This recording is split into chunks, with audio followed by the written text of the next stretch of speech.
Buen día a todos. Vamos entonces a darle desarrollo al caso clínico número 5 de la especialidad en infectología de la Universidad Nacional.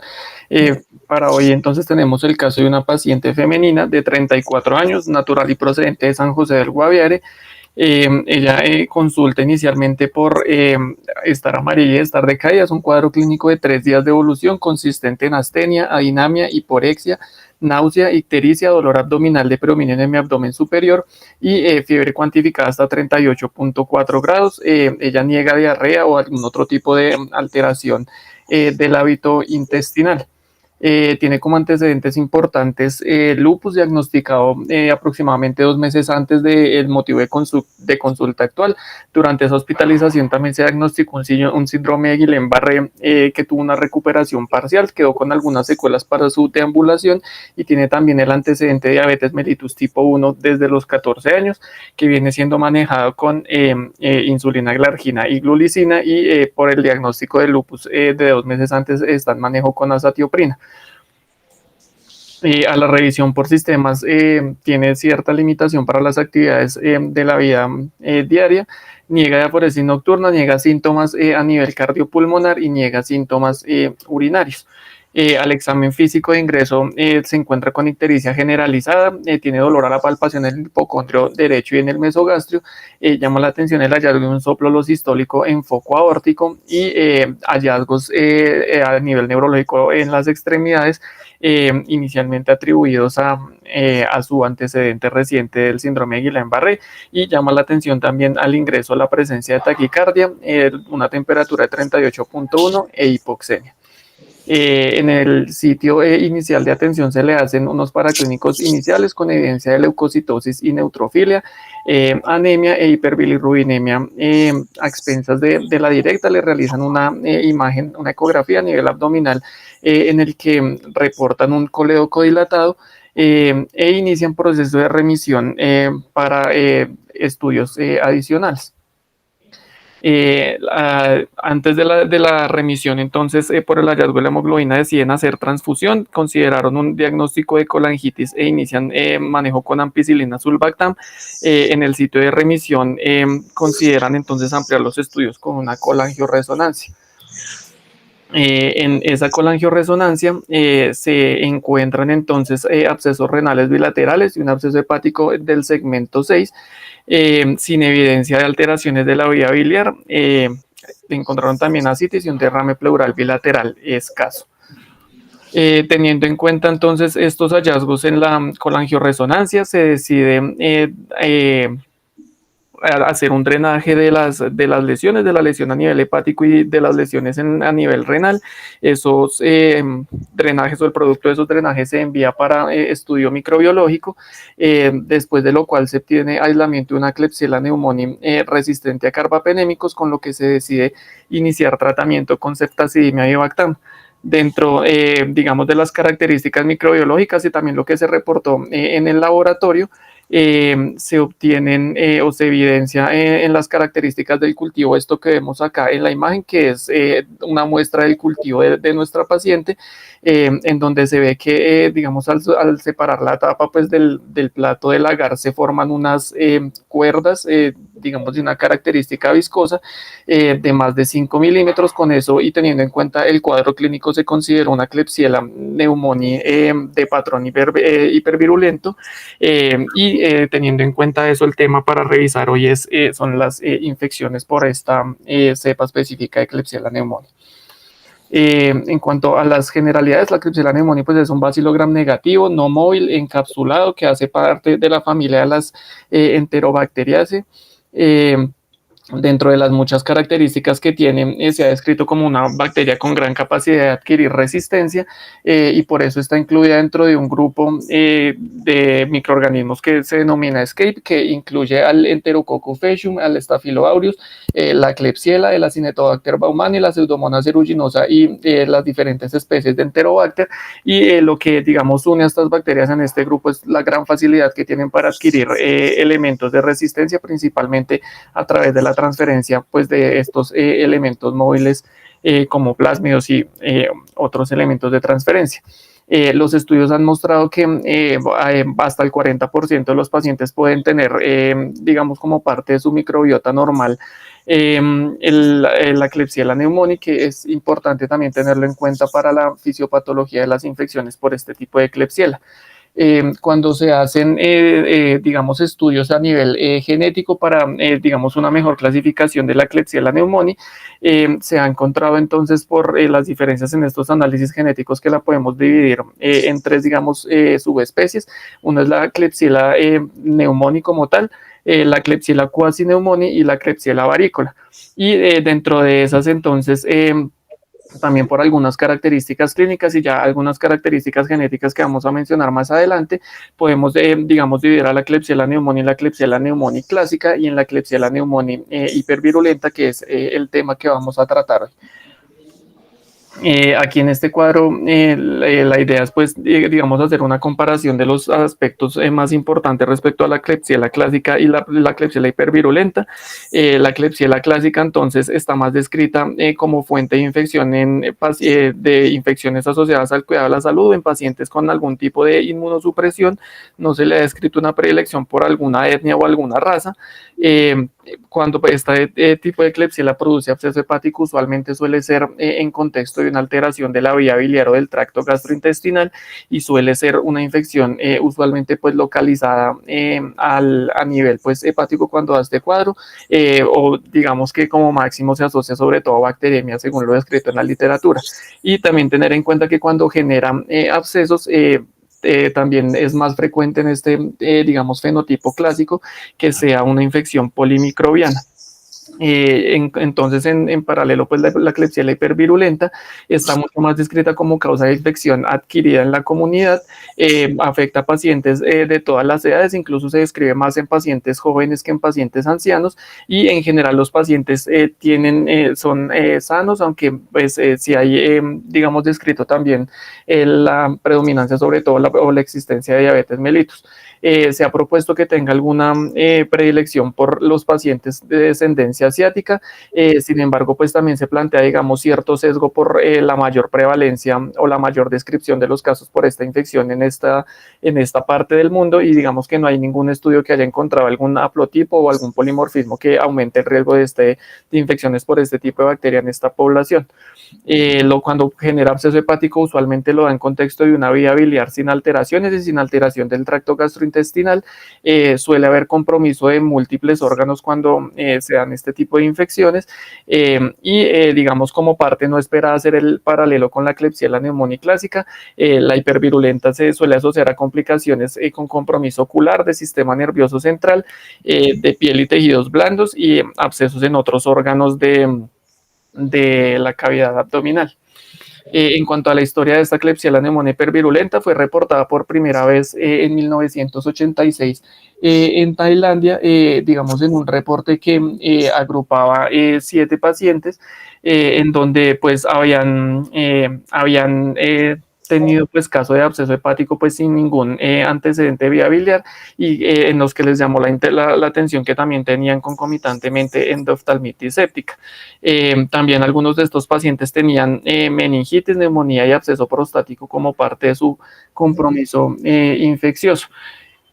Desde ahí entonces empezó a reportar, digamos, cada vez más este tipo de infecciones por Klebsiella pneumoniae, sobre todo en países asiáticos. En este reporte inicial, 4 de los 7 pacientes reportados tenían el antecedente de diabetes mellitus sin ningún otro, digamos, antecedente relevante. Si bien entonces el primer reporte que uno encuentra en la literatura es este de 1986 que les estaba mostrando, digamos que uno en la literatura también, cuando revisa sobre Klebsiella pneumoniae, uno encuentra que sobre todo al finales de la década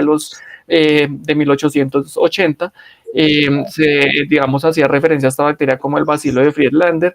Esto, digamos, fue en honor a que un patólogo alemán llamado Karl Friedlander empezó a estudiar, digamos, un síndrome clínico de neumonía que, digamos, tenía un comportamiento diferente al que se veía con las neumonías por neumococo, que era pues lo más prevalente en esa época,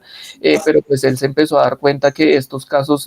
digamos, tenían ciertas diferencias clínicas, como una mayor mortalidad y tenía mayor tendencia a realizar cavitación y necrosis pues en el parénquima pulmonar.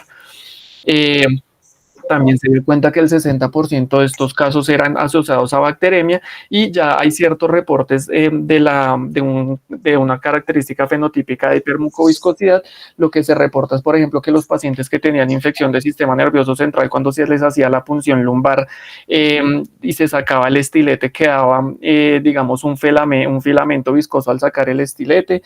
Cuando se hacían estudios de autopsia y se hacía el corte del tejido pulmonar, digamos que quedaba cubierto el elemento de disección con un material pues viscoso también. Entonces digamos que ya se estaba empezando a reportar. Entonces esto es para resaltar que probablemente este fenotipo nos está acompañando pues o el primer reporte fue a finales de 1880 y probablemente nos viene acompañando desde mucho tiempo antes de ese primer reporte clínico en 1986. En cuanto a la epidemiología, tener en cuenta entonces que para la Klebsiella pneumoniae, digamos en general, ya digamos con la mayor disponibilidad de herramientas de estudio molecular, se ha empezado a estudiar el microbioma pues con distintos proyectos. Uno de los más importantes es este Human Microbiome Project, en el que han encontrado que la Klebsiella pneumoniae está en aproximadamente el 4% de las muestras de materia fecal estudiadas y en el 10% de las narinas de los voluntarios. Otros estudios que, digamos, han estudiado la prevalencia por cultivos y por pruebas moleculares reportan una prevalencia del 10 al 35% de la Klebsiella pneumoniae como parte de la microbiota, y este valor puede subir incluso hasta el 38% y empezar desde un 19% en los pacientes hospitalizados. Y ya en cuanto a la Klebsiella hipervirulenta, la mayoría de estudios, sobre todo esta parte epidemiológica, están hechos en Asia, donde se reporta que hasta el 5% de los pacientes, por ejemplo, en Corea del Sur, y el 6% en un estudio que tomó casi 1.000 pacientes adultos asiáticos, encontraron hasta Klebsiella pneumoniae hipervirulenta como parte, digamos, de la microbiota. En este mapa, entonces, la idea es ver, digamos, como el impacto que ha tenido esta Klebsiella hipervirulenta a nivel mundial. Ahí la convención de colores que ustedes ven en cuanto a severidad, digamos, no solamente hace o no hace referencia en cuanto a la severidad del cuadro clínico, sino más bien al impacto que tiene la presencia de esa Klebsiella hipervirulenta, digamos, en las hospitalizaciones y en los distintos desenlaces de los pacientes. Vemos entonces, pues como lo he venido mencionando a lo largo de la charla, que pues Asia es la parte pues más afectada. Digamos que ya hay también pues reportes, digamos, que van en aumento pues en América del Norte, en algunos países de Sudamérica y en otras partes del mundo. Y acá pues llama la atención, por ejemplo, que pues para nuestro país, al menos en esta revisión, no hay datos. Respecto a esa parte de la epidemiología en nuestro país, uno sí encuentra, digamos, varios reportes de caso, pues, de algunas infecciones producidas por este tipo de Klebsiella. Por ejemplo, pues, documentado en el Hospital Universitario Nacional, pero, pues, no es mucho lo que se encuentra respecto a análisis genéticos o análisis de cepas tipo o de grupos clonales, que es como, digamos, uno encuentra que se hacen los estudios y se logra hacer la caracterización en otras partes del mundo. Entonces, la clasificación entonces de epidemiológicamente o por epidemiología molecular, uno la encuentra en la literatura por secuencias tipo y por grupos clonales, que eso depende si se hace la secuenciación por MLST o si se hace por secuenciación del genoma completo. Esos estudios entonces han mostrado que el grupo clonal 23 es el linaje más dominante y digamos ahí están metidas las secuencias tipo 23, 26, 57 y 1633, de las cuales la más común que uno encuentra en la literatura es la secuencia tipo 23, que es la que se asocia principalmente al absceso hepático. Y este tipo de gráficas son las que uno encuentra pues en esos estudios, sobre todo pues ya de Norteamérica y de Asia, en donde están intentando hacer el seguimiento pues de los distintos serotipos o los distintos grupos clonales que se han encontrado con la Klebsiella hipervirulenta, y también pues por el aumento de inicialmente esta bacteria pues no se asociaba a mayores problemas de resistencia. En la última década, en los últimos 5 años, ya se ha empezado a ver que estos aislamientos tienen resistencia muy importante. Entonces se ha empezado también a evaluar cuáles de esas secuencias tipo son las que se asocian a estos patrones de resistencia, que eso más adelante vemos las explicaciones que se han planteado para este fenómeno. digamos, importante. Uno en la literatura encuentran algunas publicaciones como no muy diferenciado que se usa de forma discriminada el término hipervirulenta versus hipermucoviscosa, y digamos que eso es un error. Inicialmente sí, en el 2004, cuando ya se empezó a estudiar más estas cepas, se, digamos, dio la definición de la cepa hipermucoviscosa, teniendo en cuenta los hallazgos de la prueba de la cuerda, en el que lo que se hace es coger un asa de inoculación y digamos, se entra en contacto con la colonia y se mira si, digamos, uno puede pues estirar esa colonia, y si ese filamento que se produce es mayor de 5 milímetros, se considera una prueba de la cuerda positiva. Lo que se veía es que la mayoría de estas cepas, con estos cuadros, con el cuadro clínico que estábamos describiendo anteriormente típico, tenían esta característica de hipermucoviscosidad. Y que pues esto les daba como mayor tendencia a producir absceso hepático, pero los estudios luego empezaron a mostrar que no todas las cepas hipermucoviscosas tienen esta presentación o estas características clínicas, digamos, de compromiso multisistémico y de afectar a pacientes, digamos, sin un inmunocompromiso significativo. Y también se empezó a ver que había cepas, digamos, que no tenían esa hipermucoviscosidad, que sí podían tener ese compromiso clínico tan importante. Entonces, por eso es, digamos, importante tener en cuenta que hipermucoviscoso no es igual a hipervirulento, y viceversa. Dentro de los factores de virulencia que hacen diferente este fenotipo hiperviscoso a la Klebsiella clásica está en la cápsula, que se describe pues la cápsula tipo K, que hay múltiples variantes de esta cápsula que van a estar dadas por las variaciones en la producción de los polisacáridos. Los tipos capsulares más frecuentes son el K1, K2, K5 y K57, que tienen en común que carecen dentro de esos polisacáridos de la cápsula de la manosa y de la rhamnosa, que son muy importantes porque es lo que, digamos, en el sistema inmune innato va a desencadenar una respuesta inmune. Entonces esto, digamos, hace parte de los mecanismos que les permite hacer una evasión de esa respuesta inmune. Sin embargo, los estudios también han mostrado que esto no es suficiente para que se dé ese fenotipo de hipervirulencia. Aquí en esta gráfica simplemente pues para recordar, digamos, esos cambios en la cápsula, cómo pueden afectar la respuesta inmune y por qué pues esas, digamos, variaciones en la cápsula se debe considerar como un factor de virulencia. Otra de las características de esta Klebsiella hipervirulenta es la presencia pues, de plásmidos de virulencia. Los dos plásmidos más caracterizados son este PK2044 y el PLBK, que es lo que es acá a la derecha. Ven pues un esquema representativo de esos plásmidos y cómo en esos plásmidos, digamos, se cargan pues la mayoría de genes que le confieren pues la virulencia a esta Klebsiella hipervirulenta. Entonces, tener en cuenta importante estos genes RMPA, que son genes reguladores mucoides que van a, digamos, aumentar la producción de esa cápsula de polisacáridos con la variación de polisacáridos que acabamos de mencionar. El gen MAGA, que va a codificar una proteína de membrana externa que también pues, es muy importante para la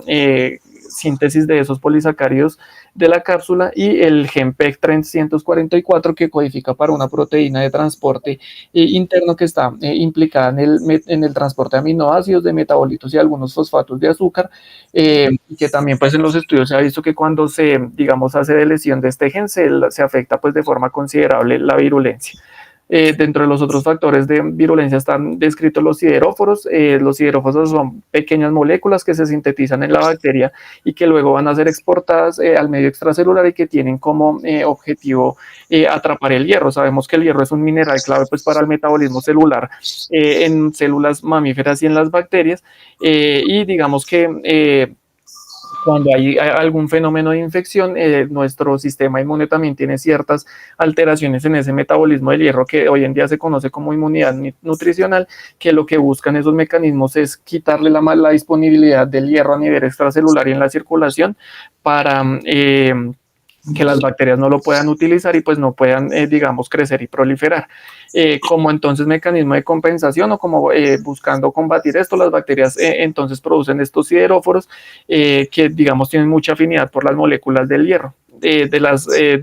descritas entonces están la enterobactina y la yersinobactina, que están, digamos, compartidas por los fenotipos hipervirulentos y el clásico, aunque pues son mucho más, se producen en mayor cantidad en el fenotipo hipervirulento, digamos, como parte también no es de respuesta o de contrarrestar esta arma por parte de nuestro sistema inmune, hay una proteína que se llama la lipocalina 2, que lo que hace es evitar que la enterobactina vuelva a entrar a la bacteria y le lleve el hierro que logró coger pues del medio. Sin embargo, esta yersiniobactina y la aerobactina y la salmoquelina son resistentes al efecto de esa lipocalina 2, por lo que digamos que le aseguran una buena disponibilidad del hierro a la bacteria para su metabolismo y pues para que no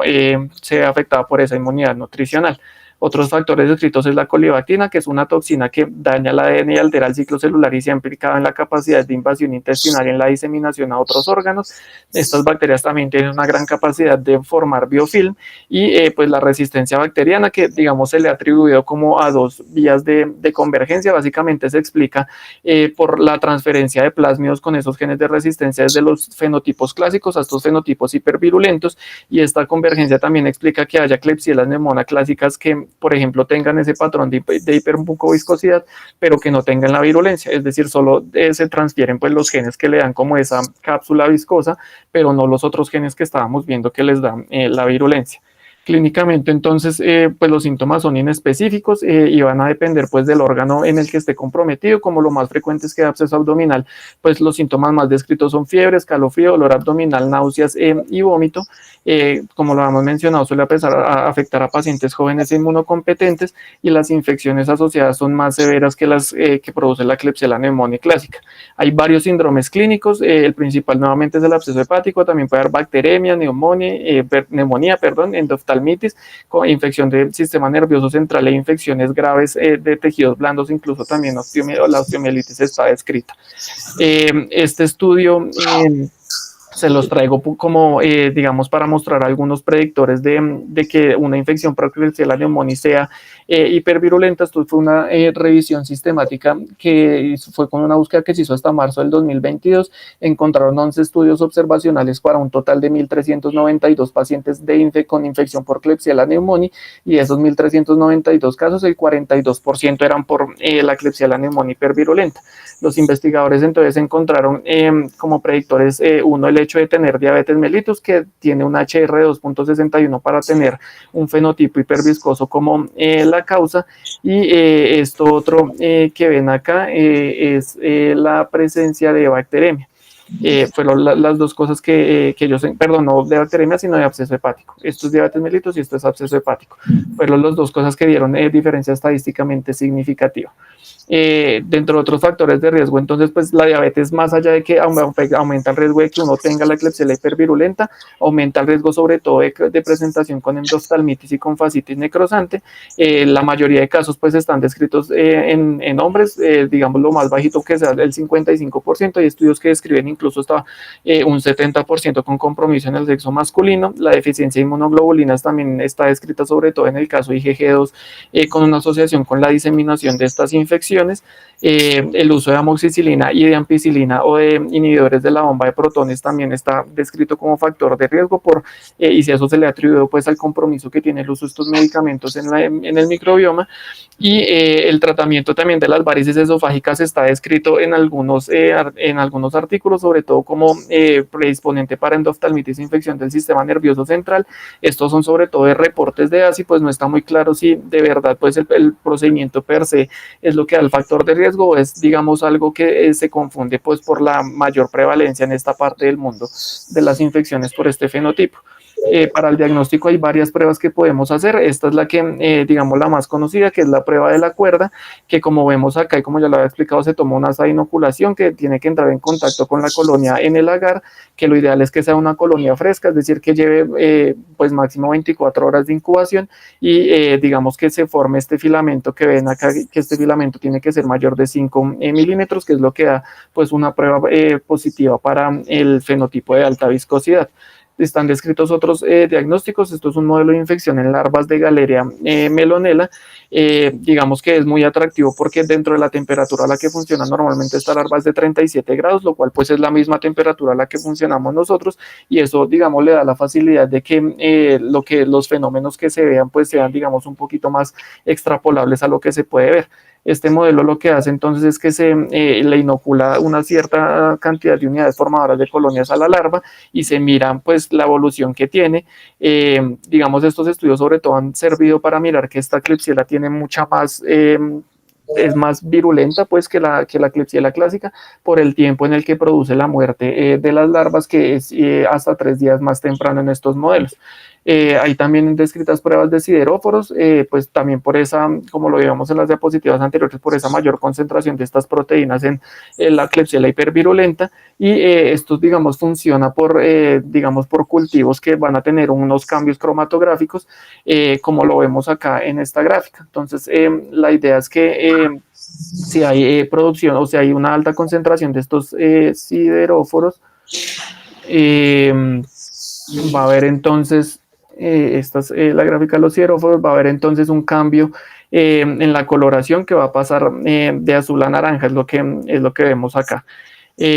Otra de las pruebas diagnósticas es la resistencia a telurio. El telurio, digamos, es un metal que está descrito que tiene, digamos, propiedades antibacterianas o que genera muerte bacteriana por aumento en la producción de especies reactivas del oxígeno. En los estudios genéticos se ha visto que estas bacterias pues tienen un gen que les da resistencia al telurio, y teniendo en cuenta esos hallazgos se desarrolló un medio de cultivo que tiene pues este metal, y se evalúa el comportamiento de estas bacterias en este medio de cultivo. Entonces, sí, digamos, lo que se ha visto es que si el medio de cultivo tiene un cambio de amarillo a negro, hay, digamos, resistencia a esa telurita o a ese telurio, y eso puede sugerir que sí sea una Klebsiella hiperviscosa lo que está ocasionando la infección. Acá están pues los rendimientos de estas pruebas descritas, que pues en general son, pues es un muy buen rendimiento. También hay pruebas moleculares con, digamos, blancos con los distintos genes de factor de virulencia que mencionábamos en las diapositivas anteriores, que también, como vemos acá, pues hay unos rendimientos muy buenos, aunque no son muchos los estudios que uno encuentra de eso, y pues probablemente haya que hacer estudios más grandes para validar esto. Y se están empezando a utilizar otras herramientas moleculares como la amplificación isotérmica y pues el MALDI-TOF, que ya conocemos, que pues ya hay protocolos diseñados para la identificación de esta Klebsiella hipervirulenta con estos métodos diagnósticos. Y ya para terminar, el tratamiento pues básicamente va a estar dado por un adecuado control del foco. El antibiótico se va a recomendar entre 2 a 12 semanas, pues dependiendo del foco que esté afectado y de la evolución clínica del paciente. Y para escoger el antibiótico hay que tener en cuenta la epidemiología local, tener en cuenta pues qué tan frecuente es en nuestro medio donde se está teniendo el paciente la resistencia, sobre todo pues la producción de bleo, la resistencia a carbapenémicos, que sabemos que cada vez es más frecuente. Y como mensajes para llevar a la casa, tener en cuenta que la Klebsiella hipervirulenta es cada vez más frecuente y se asocia a síndromes clínicos inusuales. Entonces, pues hay que tener en cuenta estos abscesos y compromiso pues en otros órganos para sospecharla. Tener en cuenta que estos pacientes suelen adquirir esas infecciones a nivel comunitario, y en general son pacientes inmunocompetentes, o al menos no con un grado severo de inmunosupresión. Esta Klebsiella pneumoniae está aumentando cada vez más como un problema de salud pública por la virulencia y por la adquisición de genes de resistencia antimicrobiana. Y para un tratamiento exitoso se requiere un adecuado control del foco y un tratamiento antibiótico idealmente dirigido con el aislamiento para lograr una adecuada resolución y que haya pocas secuelas. Muchas gracias.